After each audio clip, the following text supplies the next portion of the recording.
Najarian and his wife Minette here, she's been very kind. She was the second one.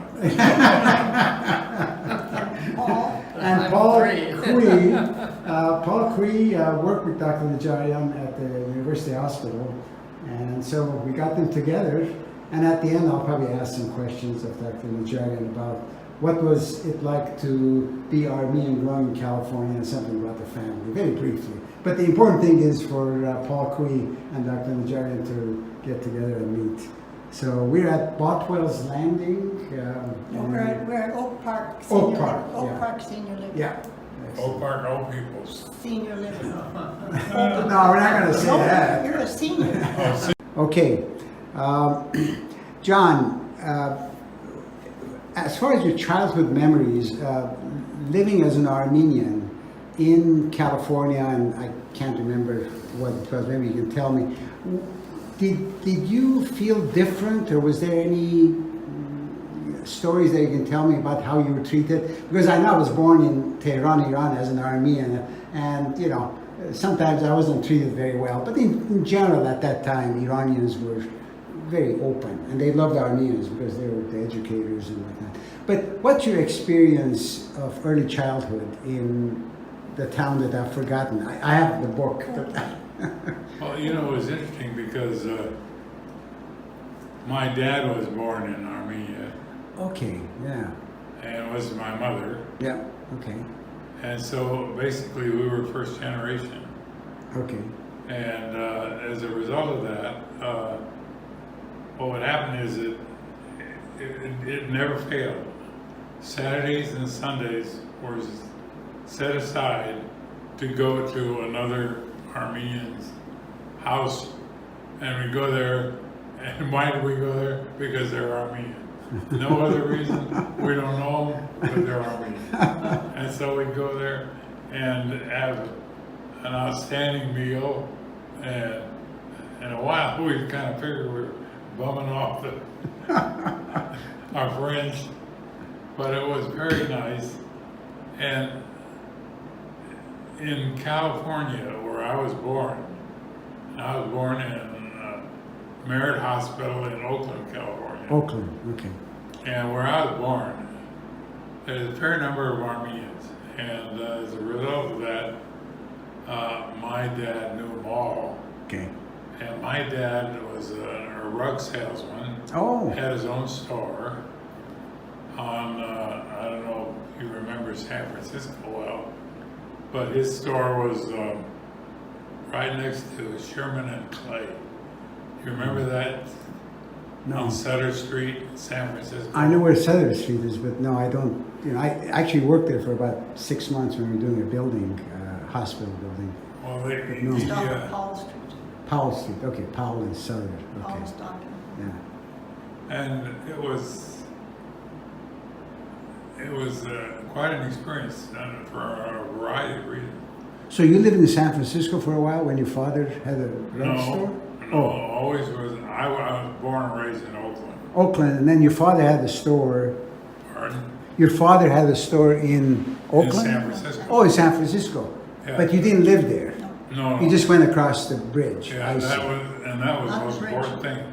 Ferry. Because what would happen is that we would, on Saturdays, we'd always go to the store, my dad's store on Sutter Street in San Francisco, and primarily to do work. Sure. And we would help, and he had a two-story, actually it was three-story store Wow. on Sutter Street for Oriental rugs. And so we were there, and our job usually ended up to be one of folding the rugs after a customer would come in, and my dad wasn't hesitant, pulling all the rugs off the piles. The hard work they did. And I was thinking to myself, oh my God, take these. We're gonna be here all afternoon, just putting this back together. But anyway, it was a wonderful experience. Yeah. And I have always had no difficulty speaking, and as a result, I feel it was because of him Because what he would do is he would go to people's homes and that he sold a rug to or is gonna sell a rug to, and he'd go there and then they found out that he was a good speaker, and that's really what he wanted to do. If he had his druthers, he would rather just speak, and talk about Armenians and talk about rugs and how to put them together and how to dye. He used vegetable dyes all the time, etc. And it was just wonderful experience. But for me, it was an experience because we'd go there on a Saturday, and that was before the Bay Bridge was built. So as a result of that, the only way to get there was by ferry boat, because we lived in Oakland, and so we get on a ferry boat, and it was the greatest thing because we'd have our breakfast then. Oh. And I looked forward to that because my dad and I would go up on the upper deck and on a ferry boat going across the bay itself and going past Treasure Island and all the rest of the things. Wow. And so it was a wonderful experience. And although we worked pretty hard when we were there, he had us lifting rugs and cleaning them and sweeping them. He was training you for your football career. I don't know if you knew that.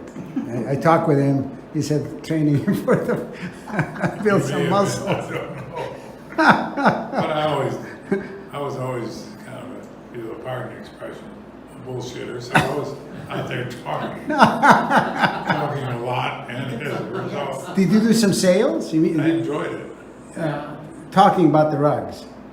Well, about rugs, anything you want to Oh, hear. okay. Well, your father didn't mind that at all. I was going to ask you a couple of more questions. You know that Najjar in Persian, Arabic, Turkish means carpenter, Najarian. So way back, your Carpenters. great grandfather were great carpenters because they named You got to remember that. That's our Najjar. Yeah. I think she knew it. Yeah, Najarian. As soon as I heard your name, I said, I bet that's Armenian, and because it's a Turkish word, but it comes from Persian or Arabic or Persian, for sure Persian. And they always put the IA in. Bulbulyan. Bulbul means nightingale or songbird. It's actually in the dictionary. So my great-grandfather had two sons. One was good singer. They called him Bulbul. And I discovered the other cousin who was very handsome. They called him Güzelimyan. Güzel in Turkish means handsome. Anyway, so that's how most of the names were. Zencilyan, the cymbal maker, which is very famous in the U.S. All the big But bands. almost all Armenians spoke Turkish, so. Yes, my father and mother, when they didn't want me to. And when they didn't want you to understand. That's why It's the same thing in our house. My mother and father would be at the dinner table and whatnot, and then how are things going? And my mother wanted to say something and she didn't want us to. Exactly. And she would say it to my father, and then the two of them would talk. Did you retain any of what you heard in Turkish words? Like, I probably, Gel what Burak- they would do is they would speak in Turkish when they didn't want us to understand. Right. But I remember some, but I subsequently have lost it all. Right. Because I remembered some words too, like there was a saying, tembele iş buyur, nasihat dinle. Means give a lazy person, my father would say that once in a while, give a lazy person some work and he'll give you all sorts of advice. Oh, yeah. And it's a really, I said it to a Turkish person and he said, that's the old Ottoman, he could tell tembele iş buyur, but they understood what I was saying. And other things, Gel Burak and a couple other things. Yeah. Anyway, so it's you here. Yeah, Najarian. So you grew up with a family of how many? I've Well, I forgotten. had two brothers. Two brothers. An older brother, Gerald, who eventually, somehow or other, ended up down in Chicago. Mhm. Oh, Although we were born and raised in Yeah. you in Oakland. Oakland. Yeah. didn't know that. That's your Pardon? son. That's your son in Chicago. Gerald stayed in Oakland. He worked for the railroad. Georgia worked for the railroad. Your brother. Your brother Georgia worked for the railroad. I'm not picking you up at all. Georgia worked for the railroad. Yeah, he did. Well, we all did at one point. No, he worked at the railroad, but that was only to pick up money. That was we all had to have a job. So in the summertime, when we weren't in school, we had to have a job, and so he was one that ended up in the railroad. That's what she was working. Okay. Yeah. And down at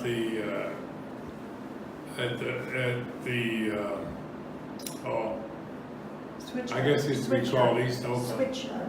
Huh? The switchyard. He was in the switchyard. Switchyard. Yeah. Switchyard in Oakland. Well, he did that, but he ended up primarily, well, he didn't, and so did I. And that was, on boats to go across the bay because there was no bridge.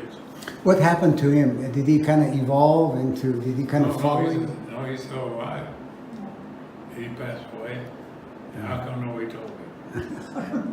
I forget it too. And then you had a sister also? Are you sure? I She- guess that's true. Well, there was three boys. Myself, my older brother, which is Gerald, Yeah. who passed away just today. And a younger Good brother, sense of humor. 100%. and a younger brother who owns half of California. Really? Oh, God. Who? Pete. No, your brother is George, My brother was George. Who was Pete? your son. Oh, he's my kid. Yeah, I see Pete on TV. But it's a good thing we're having this meeting. Yeah, I know. Yeah, we do should this more often.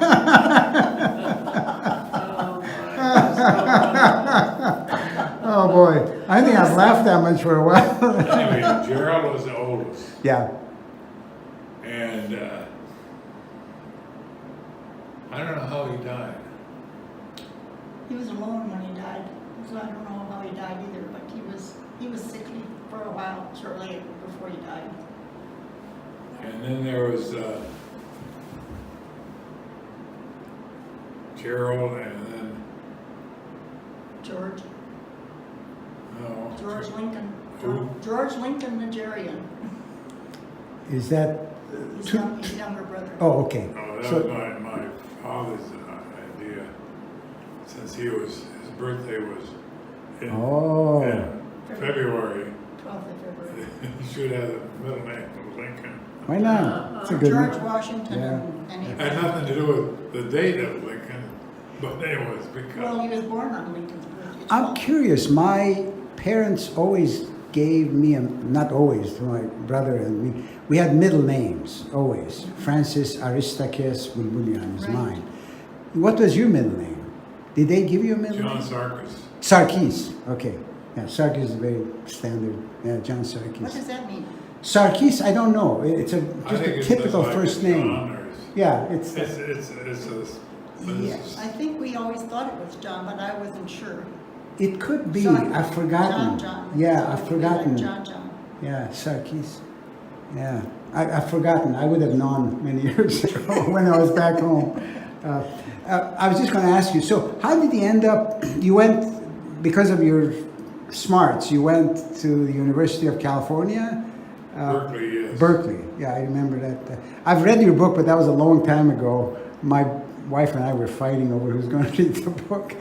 But, and I Could've went given you to another the copy. lecture. We could have given you another copy. Oh, if you have an extra We'll give copy. you one too. Yeah.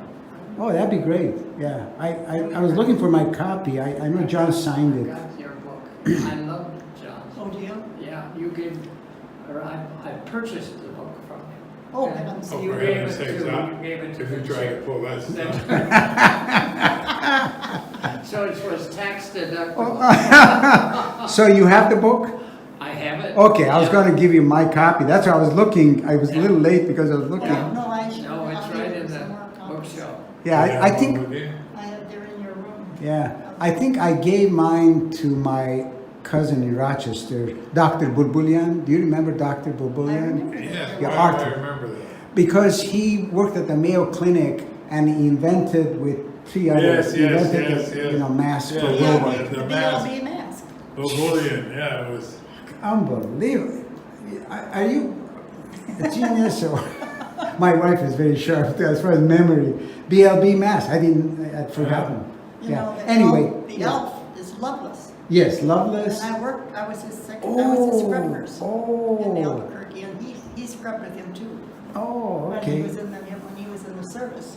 I was an Oh. operating room nurse, and so one day he said, I asked him, would you ever allow a young man to scrub with you? Well, he thought that was the greatest thing on earth because he didn't have to pay him. And the other guy was scrubbing with him. So he scrubbed with him every Monday morning. With Lovelace? Hmm. John? John scrubbed with Oh, him. wow. And operated on the opposite side of the table, and then John and I would close the Oh, case. he loved it because I was his bowling ball, so to speak.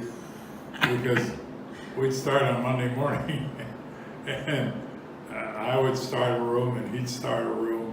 He'd finish the room up, but he wouldn't be done, and the wound was still open Oh. from that operation. So then, as soon as I got out of my room, I went over there, had to close that wound up, and no more than got it closed, and then I had to go back and close my wound. Oh my Lord! He But we learned an worked awful lot together doing very that well. because Loveless trained at the Mayo Clinic. Yeah. And because his uncle owned the hospital in Albuquerque. And so we Oh. felt very fortunate that we were with him. But Randy Lovelace had the idea that he wanted to set up his operating room. It wasn't his, it was a Bataan Hospital operating room. He wanted to set it up like it was at the Mayo Clinic. And he said we'd have all the sterile stuff in the middle. And then you could go from room to room, kind of like they do on MASH. You know, they get all these Ah. and so he wanted to set it up that way. So that's why he liked it when John was there, because then he could have John close while he went to the other one and Yeah, open. yeah. And then when John finished, then he'd come over and help him with that until he could close that one, and he'd have 4 rooms going at the same time. Wow. She knows that because she was working on it. Yeah, And I'm the same glad. with Lovelace Clinic. Yeah. So And they I- and I frequently loved- worked I together. loved it. I loved him. He was just the greatest guy. Yeah. And his uncle was a great guy.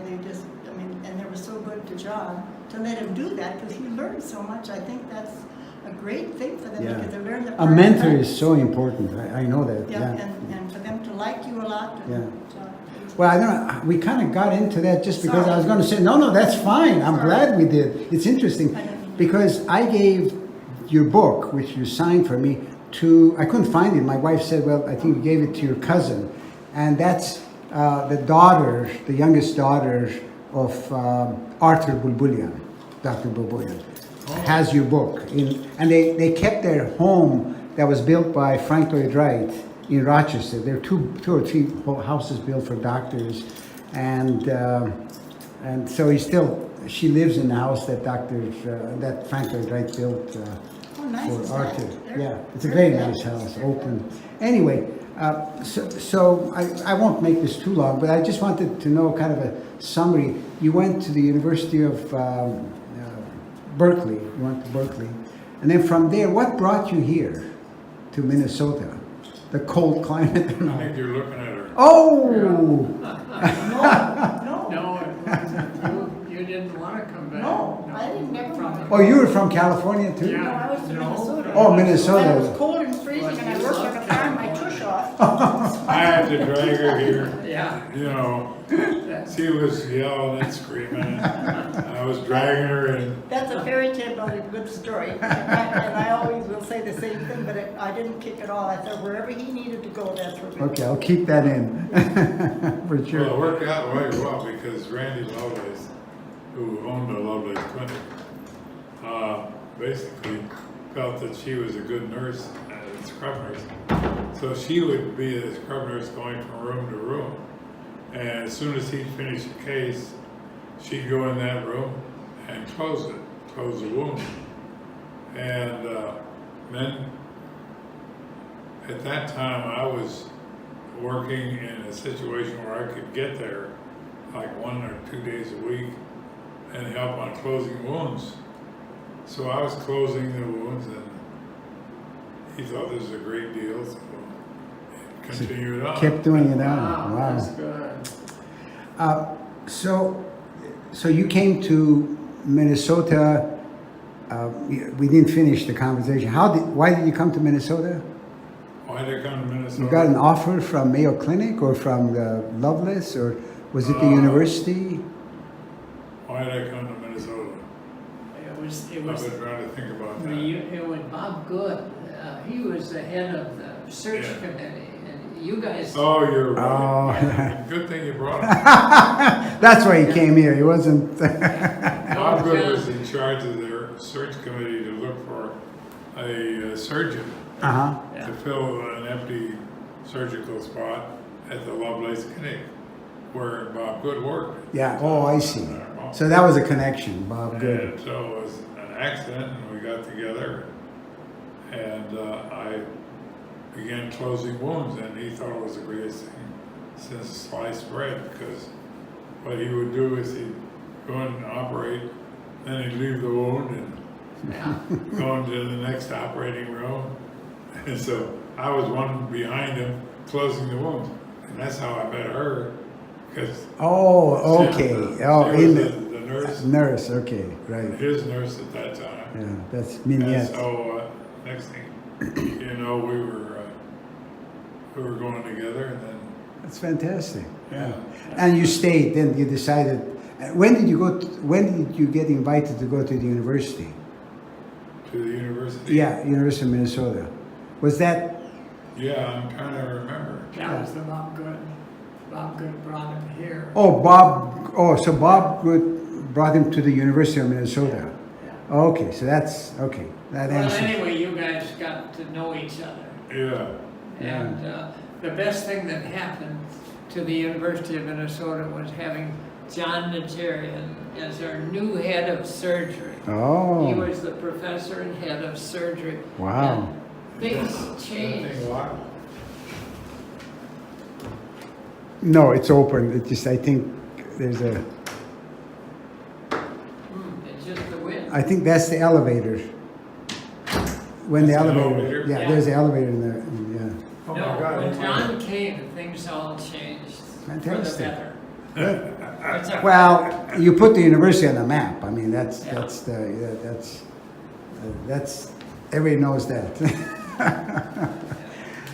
Yeah, it was, he and I spent 20 years together. Yeah, because we knew each other. How did we eventually? Well, you, I think it had to do something with the Florida, yeah, yeah. with And we were both Marco scholars. We were in Right. the Marco Oh. Scholar Program. right. Marco.